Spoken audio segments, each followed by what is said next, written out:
Hello, members. Tom Morrison here from Jacksonville, the home office of the Metal Treating Institute. Great to see everyone today. I want to welcome everybody to Heat Treat Live here, where we're going to talk about the big issues of cybersecurity.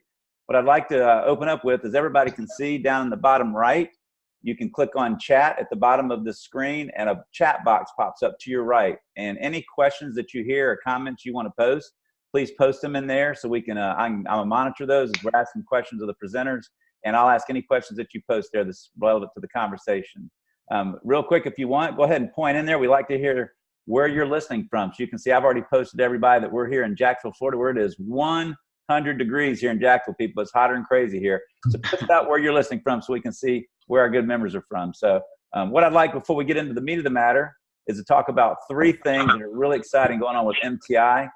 We have foundation scholarships. MTI Educational Foundation currently has about 15 applications in for 13 scholarships, and we're going to give away, the foundation is going to give away $50,500 in the next 45 days to 13 people to help them with their college scholarships. So we're really working hard to attract in the best talent, and we're giving money out to help pull them in. So make sure if you have not passed this on to your employees and any young people going to school in your neck of the woods, you can go out to mtieducationalfoundation.com. and all the details are there. Just send that link and tell them to get their applications in. The application process ends May 31st, so you still have a few days. The next thing is our MTI fall meeting, our spring meeting, which I know Bill was there. It was awesome. We had great content, lots of good networking, lots of good connections.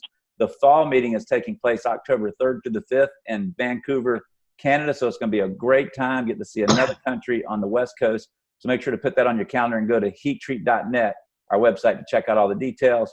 And then one of the things that MTI has been kind of not motionless, but just kind of going across the board on is our Twitter and Facebook activity. We're going to begin to really have a lot of good activity on a daily basis on our Twitter stream and our Facebook page. You can go out to Metal Treating Institute on Facebook and like that page. And on Mondays, you'll see links to the news. You'll see something on a daily basis that's sharing with you the good news of what's going on in MTI. You'll see all the different members there that you can connect in and connect with. So but that's it for the MTI stuff. Now what I'd like to do is get in the meat of this thing called cybersecurity, and we have three great panelists with us today. We have Brent Bernard, Bill Dissler, and Dave Rieger. And what I'd like to do is have each of you take just about 20 seconds to share with who you are and who you're with on a personal basis. So David, let's start with you. Sure. Yeah, David Rieger here with Winston Heat Treating, located in Dayton, Ohio, where some of you might have seen, unfortunately, last night had a tornado, so now working from home. But also on the cyber security committee here for MTI, so glad to be a part of this and hope to help educate everybody on what's going on today. Now, David, I know when everybody is watching the news and they hear that you were right there near the heat of the storm, we just want to know one thing. Is everybody okay and your building okay? I appreciate you asking. Yeah, the building's fine. Everybody's doing well. All our employees and their families are safe, so that's what matters. And just trying to work with customers now to, get back online as soon as possible. And I know that you said right before we got on that all the customers are forwarded to your cell phone, right? Yeah, yeah, good and bad thing. We got our calls at least forwarded, but they're all going to my phone number. So we'll see if I can't try not to be distracted during this, at least for everybody. All right, David. Well, glad you're okay. So Bill, you're next. Thank you. Well, I'm Bill Dissler. I'm the president of AFC Holcroft. So I'm dialing in here from Wixom, Michigan. No tornadoes, so we're a lot luckier than David. There's lots of rain here, but I'm involved in various ways with our cybersecurity and have some things to share from our past experience. And I'm also on the MTI Cybersecurity Committee. Thank you, Bill. So Brent? Yes, my name is Brent Bernard. I am the Chief Executive Officer of Praetorian Secure, which is a cybersecurity and regulatory compliance company located in the Flint, Michigan area. We also have offices in Port St. Lucie, Florida. I was invited in by Mr. Morrison to sit in as part of this panel and provide some guidance on cybersecurity trends and regulatory compliance issues that we see. Not only in your industry, but industry verticals across that span across all varieties. So just here to provide support any way I can. So what I get from that, Brent, is when it's cold up north, you're in Port St. Lucie. When it's hot down south, you're back up north, right? I wish that was the case, Tom, but unfortunately, I coach two different youth hockey teams, so I'm here in the winter. Kids bring that to you. So let's jump in, guys. So Brent, let's start with you. So you're a big expert in this field of cybersecurity. Can you give everybody listening, our listeners, what is cybersecurity all about? What does it mean? And what are some of the typical kind of basic hacks that they really kind of need to get terminology in their mind to think through? Sure. So cybersecurity, in essence, is nothing more than the practice of protecting systems and networks, as well as data in general from potential attacks, whether that be digital attacks or societal attacks. They can come in a number of different ways, but they're all aimed essentially at accessing or changing or destroying sensitive information.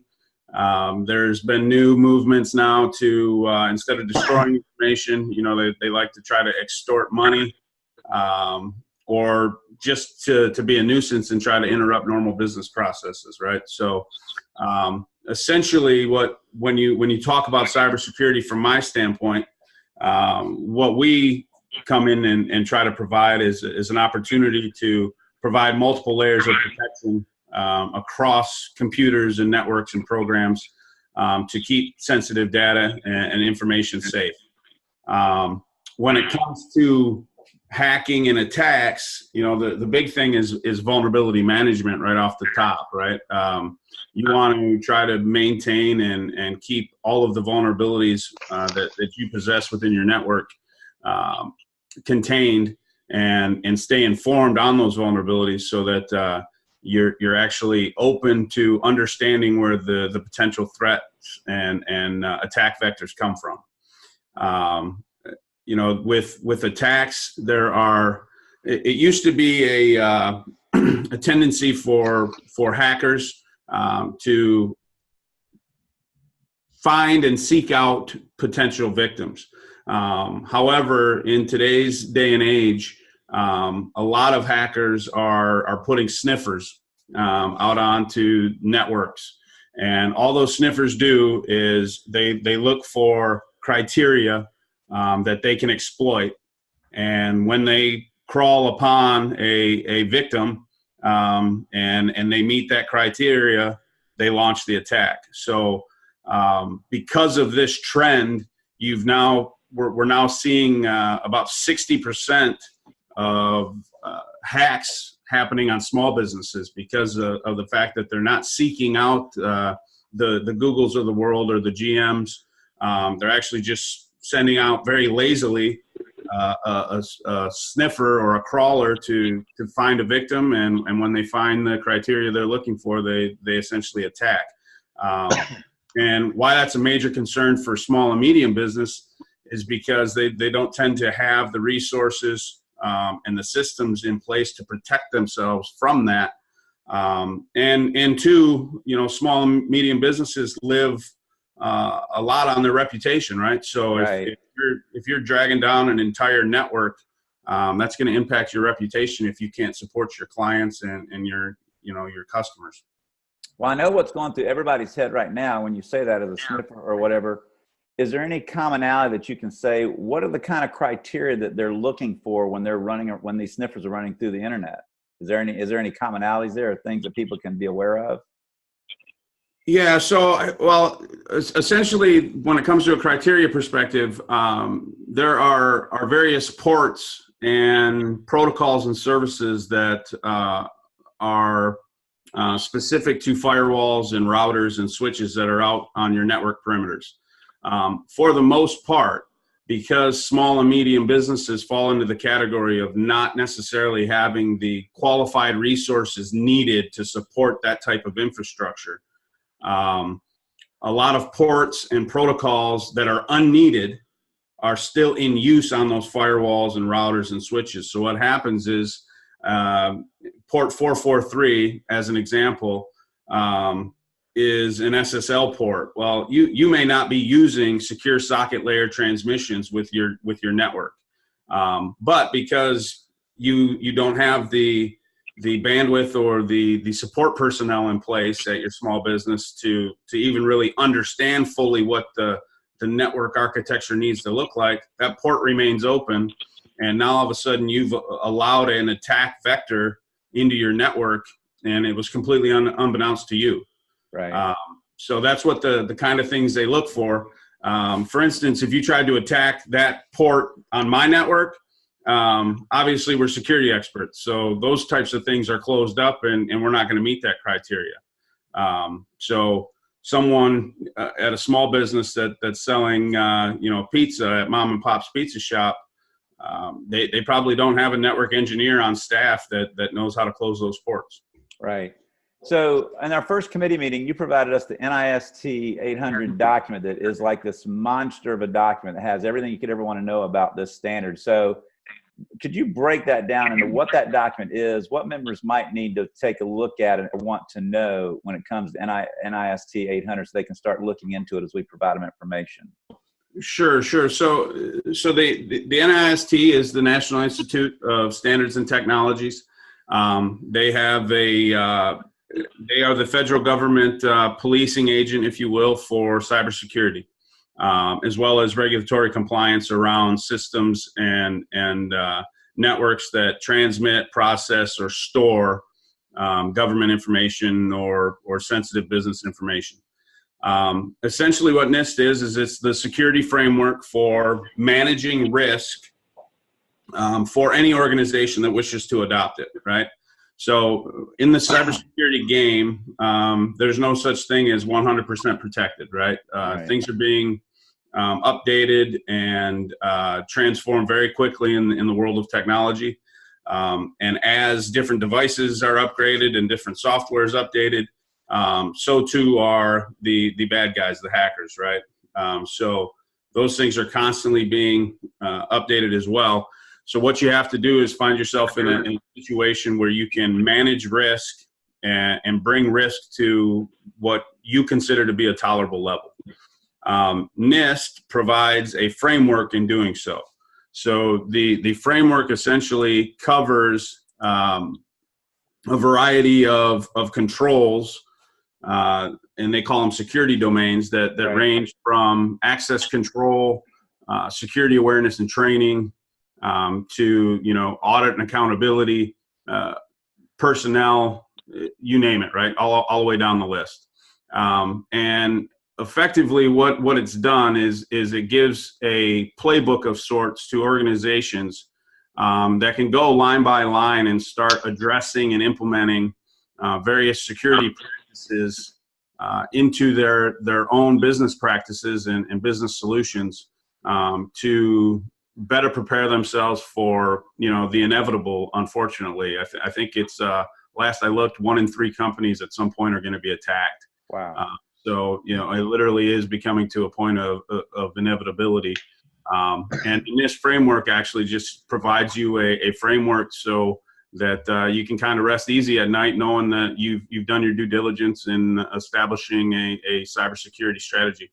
Right. Now, Bill, I know your company. I mean, I've heard a couple stories about some of our members who have been caught with phishing, literally sending an email out to someone they knew to get wire instructions to send like literally tens of thousands of dollars.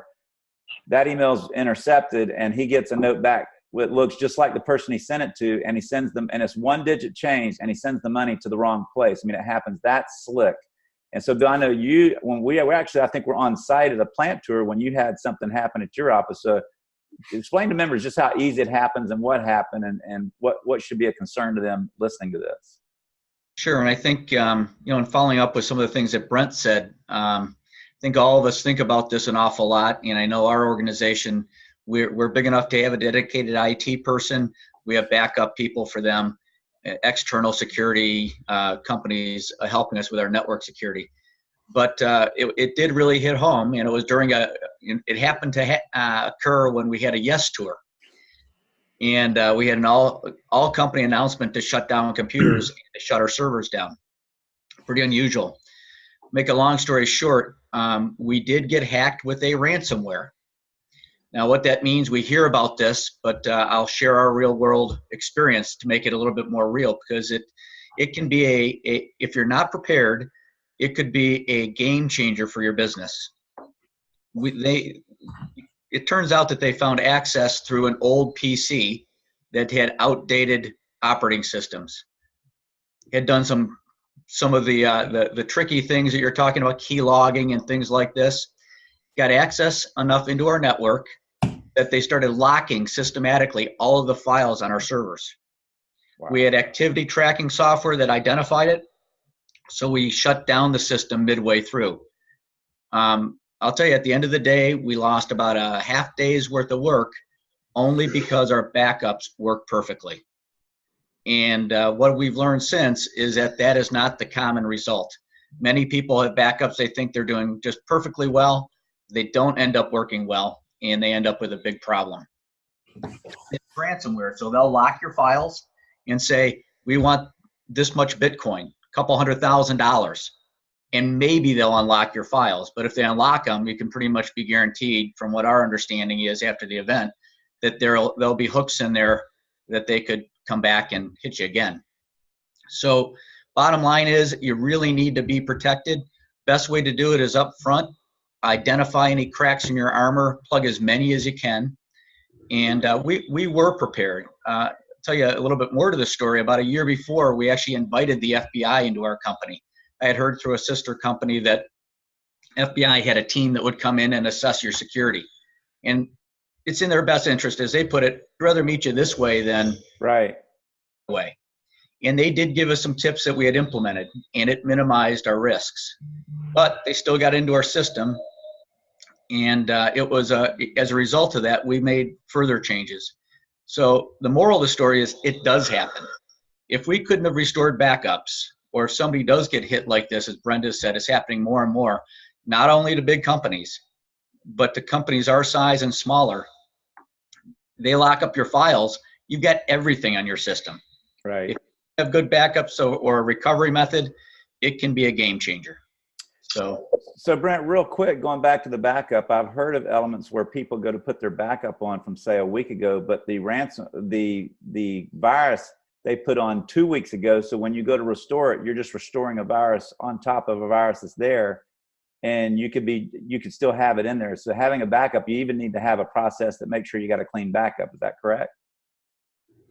Yeah, and I think an effective backup strategy, you couple that with a number of different things like log management and an overall vulnerability management solution that can detect when files have changed. Having that coupled with an effective backup strategy and testing your backups from on a periodic basis to ensure that you can restore.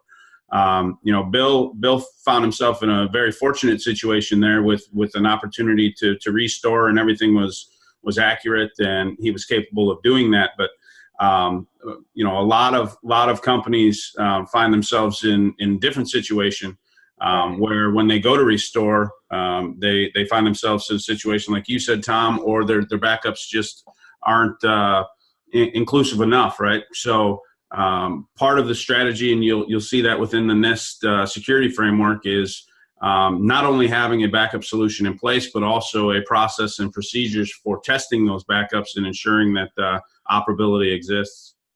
Awesome. So Bill, I know you've worked with the committee on the first call. We're in the midst of that work process. I know you broke down a lot of the NIST stuff into kind of a minimized checklist to give heat treaters a starting point of what to look for. So you mind sharing some of what you had submitted to the committee?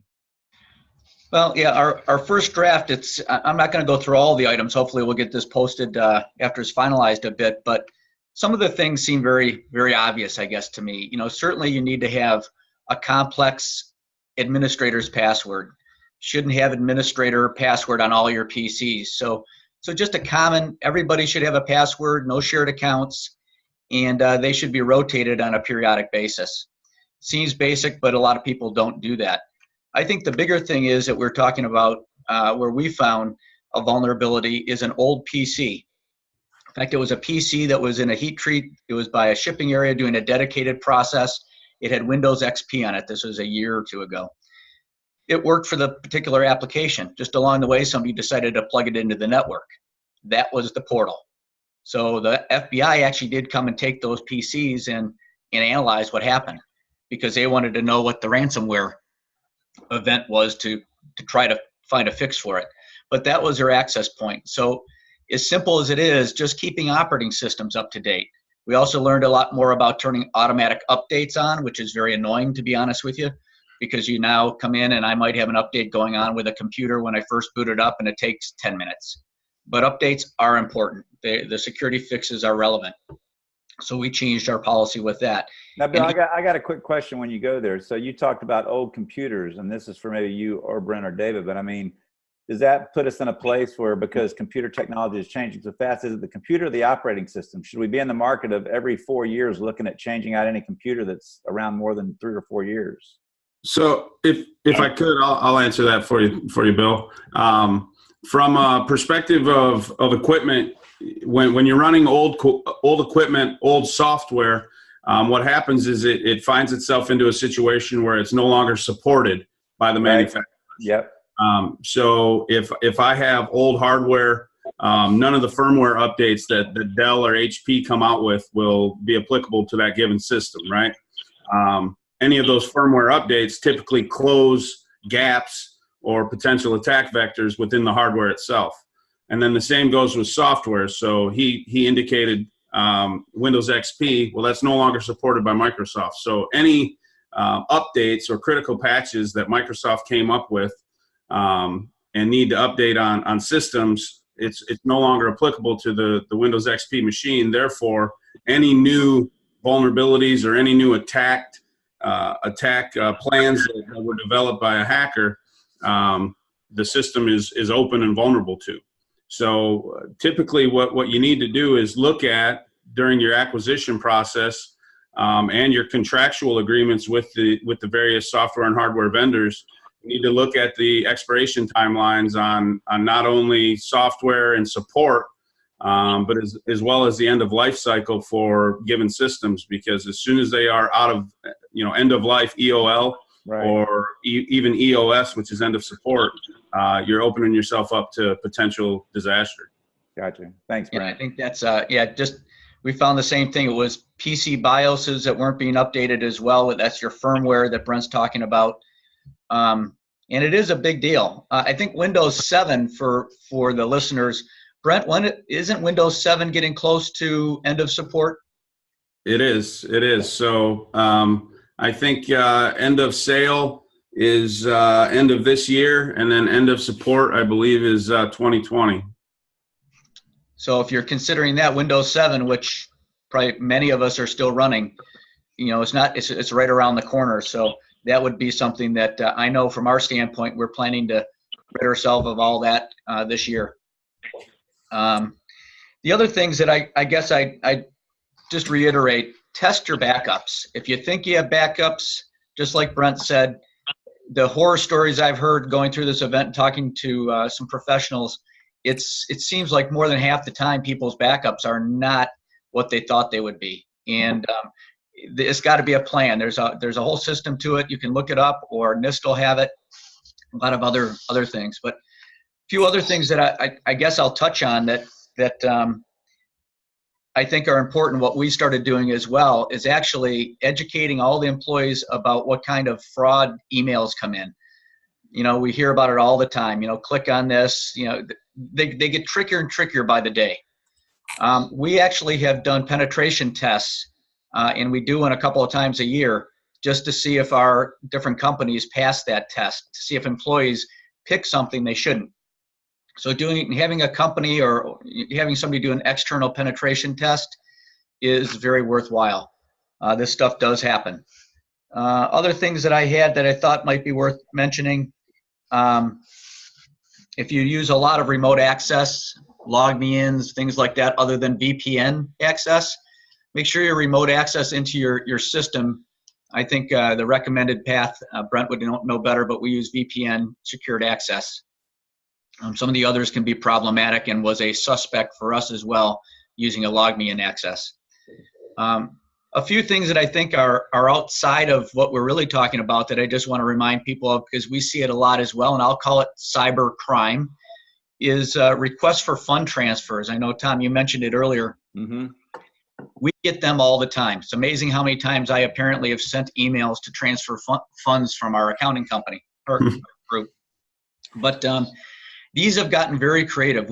I'll even tell a story about one where we had a request that came in via the phone. The caller was somebody, identified themselves as somebody our finance people knew. Sounded like this person knew personal information about our finance guy and our CFO and was requesting money be transferred. To the extent that the finance person we had fortunately got our CFO, got him on the phone, speakerphone. They both were sure it was who he said he was. Before they transferred it, after they hung up the phone, they decided to call him back on a cell phone. It wasn't him. And these are getting very, very creative. So be very careful with any odd requests for fund transfers, either email-wise or even verbally. We now, as a company policy, have a callback requirement for any unusual requests for fund transfers as a result of that. Little things, but they're pretty important. Well, and Brent, I don't know if you've heard this, but I watched a 60 Minutes thing on cybersecurity, and what I learned from listening to another guy on the TV show was that a lot of the cybersecurity ransomware specifically, they asked for about $55,000 in funds because they figure anybody in a reasonable business to get their money back will transfer about. They found that to be the sweet spot, that I'll do that this week to get my stuff back. So they're not trying to ask for $1 million. They're trying to hit like volumes of people that can give 50 to 55 grand, and that's how they're making their money is picking people off one at a time. Well, that is correct, Tom, but I think Bill kind of touched on it previously. The issue with that is when you pay that $55,000, you're not rid of them, right? So right, exactly. Now they've got their hooks in you, and that $55,000 will quickly turn into $250,000 because they'll continually come back to the same pit, right? One other thing, just I double-checked. I double-checked on Bill's question, and it's January 14th, 2020, Windows 7 with Service Pack 1 will no longer be supported. Awesome. Well, very important to get those service packs and those softwares updated. So is anything else on the checklist, Bill, that you want to note? Well, the one other thing that came up because we were hacked was doing a self-audit of what we had on our network. Mm-hmm. And I would just encourage everybody listening to take a look at if things are really where you think they are, or if people have the access you think they are. Having an internal audit of things like that. Personnel files, very critical. How protected are they? For anyone who ever considers taking a credit card from a customer, maybe you have the same customer calls you once in a while and wants to buy a spare part, or they want to place a small order, and they say, hey, just keep my credit card, and then I'll just put it on this so I don't have to issue an order each time or something like this. Consider if your salespeople are keeping a list of credit card accounts in some nice little Excel file for easy access, and where is that? We were lucky we didn't find that, but those are the stories that we heard. Right. And it's easy to have happen. We looked at a number of things where we had to reassess our strategies and policies, and we learned the hard way, fortunately with a good outcome, that this stuff's real. Yep. And I can't imagine what would have happened if we could not have restored our files. Right. So David, thanks for all that, Bill. Now, David, you're right in the middle of all this stuff of what Brent and Bill's talk about. I know your company, Winston Heat Treat, is going through a kind of a cyber audit. So what has that process been like? If you could elaborate to members what it takes and what it's been like. Yeah, so for us, due to a few customers in particular, NIST 800-171 has become kind of a pressing matter as far as meeting compliance there. So the steps for us, initially one of the big things was actually finding out through a local university that, because you'll find as you get involved with it, that between software, things you have to invest in, it can become a sizable investment. So we were fortunate that our local university was able to pair up with us through kind of a state grant to help offset some of those costs. But the first thing we really had to go through, you find a firm, and we're working with a third party that came in and basically conducted their own assessment.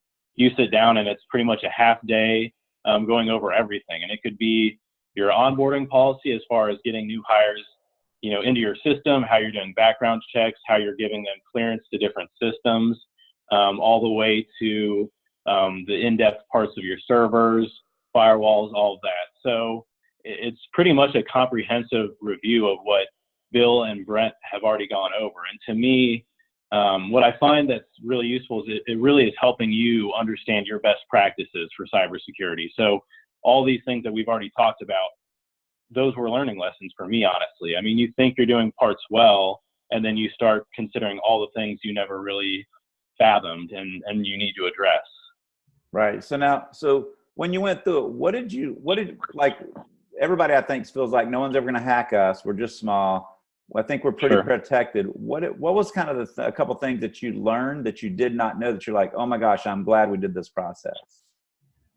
Yeah, one of them, which again was already kind of alluded to, was just minimum requirements for your system. So whether it is PCs on the floor, operating systems, the servers that you're using, one of the big takeaways we learned is setting for each piece of equipment kind of your minimum operating requirements, what you are saying it has to meet. And once something becomes outdated, it's replaced. It is what it is, and that's a cost there. But it's better that than allowing a vulnerability that gives somebody access to your system.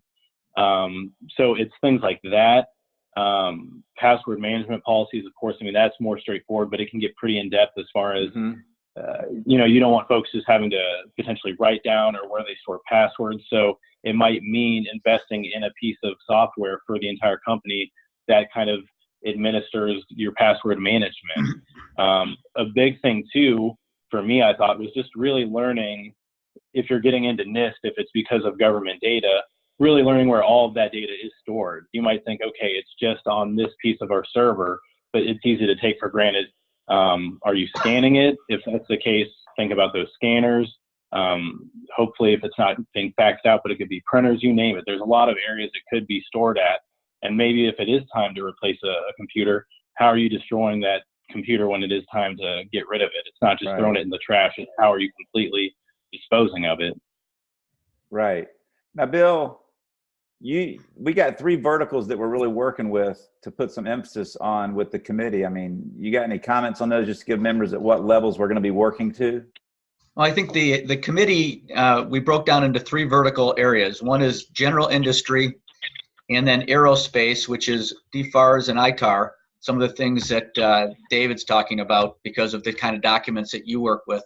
So I think it's important, and then government contracts is the third.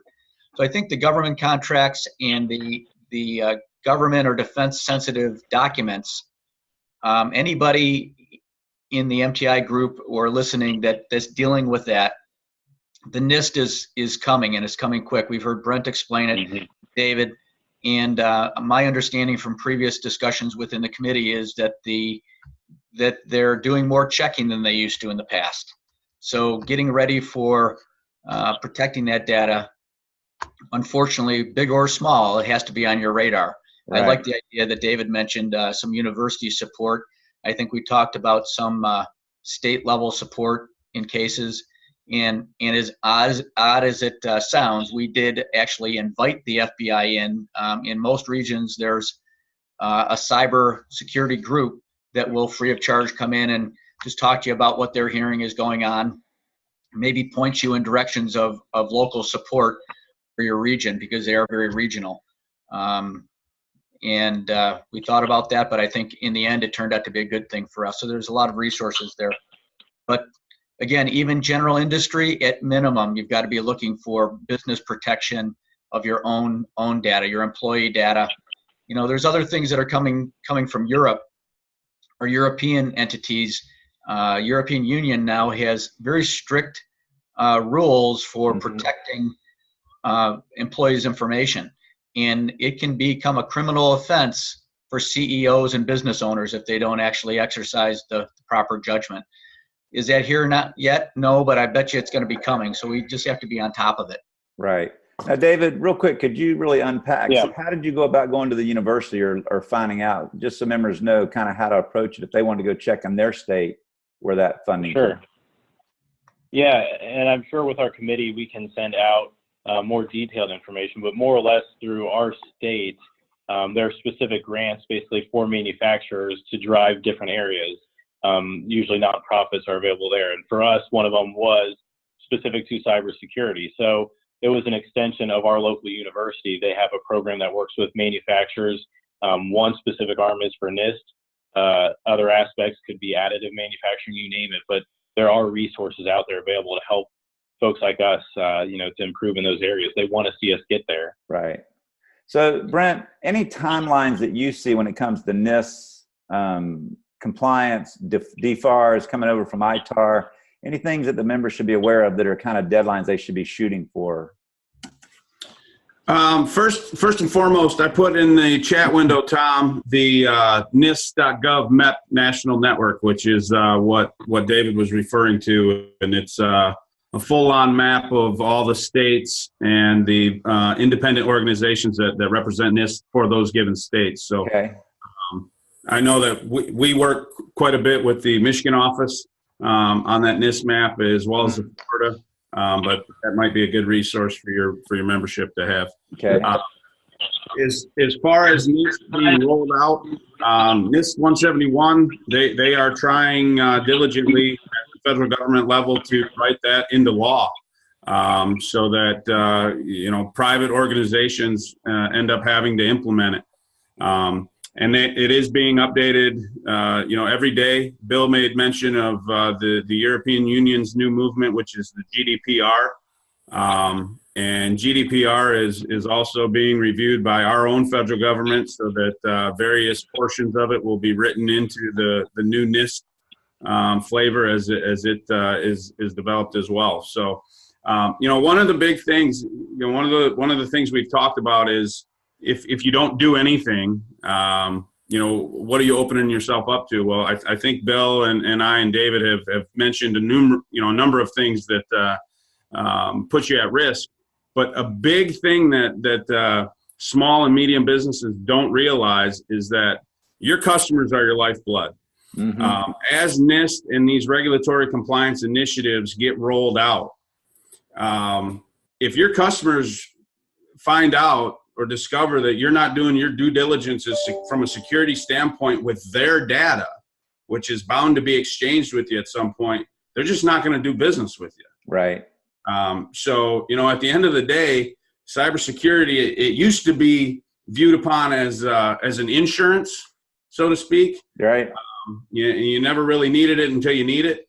But now it's really moving towards an absolute must in virtually every industry. So you just mentioned something that just popped out that I think we want to at least address for a second. So cybersecurity insurance, any one of you three have any comments on that from an insurance perspective? Should you not? What should you be prepared to pay? I mean, or what's important about when you're looking at cybersecurity insurance? Brent, I know for us that. Go ahead. Sorry.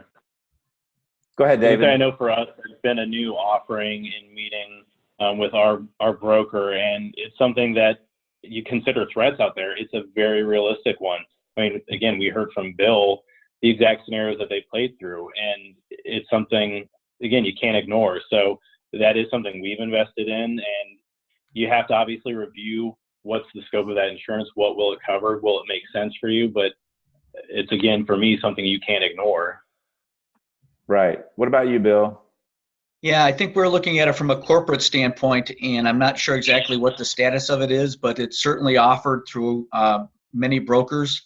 And I think I'd back up David's opinion of, making sure that it's adequate coverage. What's enough? I'll tell you the risks, we look at it as, you could take a couple of little BB shots in a company and bounce through it. Right. You get a cannonball through it, and it's a game-changing event. Right. And I think that's what people need to understand, big or small. We talked about hardware. We learned through this whole process just how risky different Wi-Fi routers were. There's a chipset that was out in phones and routers used widely that had a major security risk. And, I don't know how we keep up with all this. I think companies like Brent's and others and other resources, universities, are going to be doing a lot more to help us. But what's enough insurance? That's kind of the question. But probably take a path of some insurance, but I think the bigger thing is try to stay ahead of it. Right. We had a very good infrastructure. We were big enough to have an IT group that was fortunately, very much on top of things so that we avoided the big risk. Right. But you got to be doing work up front. Well, and one of our members, Bill, just I can't see the full name, but he just shared with us that his current policy has $50,000 in coverage, but it's not as expensive as you might think. For $500 extra dollars of premium, he was able to move that to $250,000. So, I think, like you say, what's enough? I think you need to get varying levels of quotes to find out what are you comfortable with. But currently, it looks like it's fairly inexpensive. I don't know exactly where we're at yet. Right. But I think we're looking at blanket policies as well. Right. So, so in closing, any last thoughts? I'll give each of you just a one shot. Just anything you'd like to leave the members with in terms of if you're going to do one thing in the next 30 days and you've not really tackled this issue, what's the one thing you think members should do? So, David, we'll start with you. Yeah, I think it's important to review your customer base, the work that you're doing, and based on that, evaluate what will be required of your company. I mean, we've already said, to me, there's a groundwork of what you should have as a good foundation and base as cybersecurity practices. But if you're into aerospace work, if you're doing government contracts, you can't ignore the fact that there are requirements being flowed down and that will be policed at some point as far as what you need to do. And it can seem daunting as you initially jump into it, but we're here to support as companies try to get in compliance with it. I think we'll have a lot of good material we can put out there. It seems daunting, but it's doable. You jump into it, you have a firm that's helping you, and it's something that can be done. And it makes you a better company and you adopt better practices because of it. Love it, man. Not good. Nice. Okay, Bill, you? Well, I think, David, you're spot on. My thoughts are that, we have a lot of different size companies in MTI. And I think the MTI, Cyber Committee is going to try to put as much information as we can together and start listing this down the road. But the most important thing to understand is that it's real. And if you don't have somebody or a system in-house that's strong enough to take care of all the risks, which is hard to do these days, don't wait to invest with outside support. It's not an option anymore. It's real. So you really have to get ahead of it. So you're not one of the people looking back going, man, I was on that cyber, website discussion and I didn't do anything. Right. I'm glad we weren't in that position, but there's a lot more people you hear about every day that wish they would have been one step ahead. So. Right. Thanks, Bill. Brent? Tom, I think David and Bill hit the nail on the head. It's one of those things that you can't assume it's not going to happen to you, right? Right. And the one thing I tell a lot of our customers, I live in the Flint, Michigan area. My doors on my house have locks, and we use them. So you got to think about that same type of perspective when you're looking at all your network resources and your business information. You've got to exercise due diligence, lock all the locks you can, and put defense in-depth strategies in place that layer your security so that, if somebody breaches my front gate, they're going to have other difficulties before they get to the keys to the kingdom. Right, right. And the last piece that I would share is don't wait to get started. I think this group has put together a pretty good paper napkin approach and a boilerplate that can be useful for a lot of the companies involved in your organization. Getting started now and not sitting on the sidelines is probably going to be your best approach. Well, I appreciate it. Well, I'm excited about what this committee is going to do. I know our technical standards committee has done amazing things the last 4 years on spec and standards. I think the cybersecurity is going to do the same thing. I know we're going to put some focus on what do you look for in insurance policy, what are the best practices, and what are the checklists you need to walk through to decide what those vulnerabilities are. So excited about David and Bill and what y'all are doing on that committee. So David, Bill, and Brent, thank y'all for your time today. Members out there, the key is read and be informed. I'm looking at our latest edition of our MTI Insight that says, should employees receive cybersecurity training? The obvious answer is yes, but do you know what that is? And you can go out to our website and look in the search thing and type in cybersecurity, and up will pop all these articles that we've posted in the past year that you can really get informed. So MTI is trying to be on the front edge of information so you can have what you need to do what Brent, Bill, and David are requesting. So get informed, get on top of this, start now, and do what you need to do. So what I want to tell y'all is you're MTI strong every day, and we have on June 18th, mark your calendars for June 18th. If you're still looking for good people, we're having Bradley Morris, one of the representatives there, come and talk on how you hire heroes of the military who are retiring. Most people think retiring military vets are over 50 years of age. 70 to 80% of retiring military vets are under the age of 30 years of age, and they're looking for great jobs and have a lot of the disciplines that you need in the knowledge. So that's going to be on June 18th. We'll get you more information on that. But guys, thank you very much for your time and efforts and your information. And we look forward to seeing y'all next month on Heat Treat Live. Have a great day, everybody. Thank you. Thanks.